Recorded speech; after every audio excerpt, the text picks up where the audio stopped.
Hi, I'm Donna Dewberry. I'm at Plaid Enterprises, and I've been showing you some fun techniques using new folk art home decor chalk. Now what I've got are some great home decor tools that we've been using, and I'm going to share with you now the folk art home decor wax, and we're using an antiquing wax to do this project.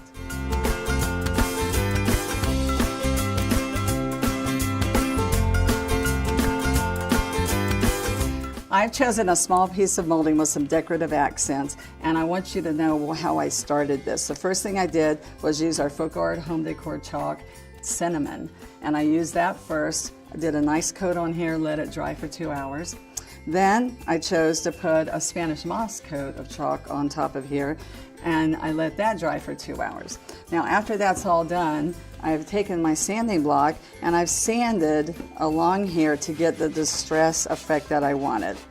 See how you sand down just to get as much as you want off of here. This gives it a real rich look, all right? Now what's happened at this point is I take and I wipe off the excess chalk, that powder chalk that comes off of here, and what I'm going to use first is a clear wax. Now this home decor clear wax, what's going to happen with it is that it's going to seal and protect this molding, and it also makes it easier for you to put the dark antiquing wax on top. It's going to give you a nice rich look, and what it does is that sometimes that's intimidating because it gets really dark on your piece because of the ultra matte finish. It kind of sucks and absorbs the antiquing wax in. So when we put this on here, we're going to take and let this sit and dry, which I already have one that has been drying for me, and we'll put that to the side. And what's really important though now that I do with this is that I'm going to also take my lint-free white cloth and I'm going to buff it up just a little bit to get it ready for me to put our antiquing wax on top. And this will keep it from soaking in really more than we want it to, all right?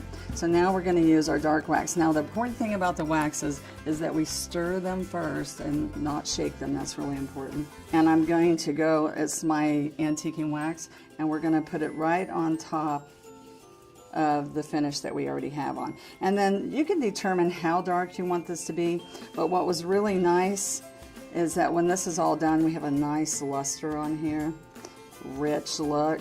And so I don't want it too dark, but I want the darkness to stay inside the crevices.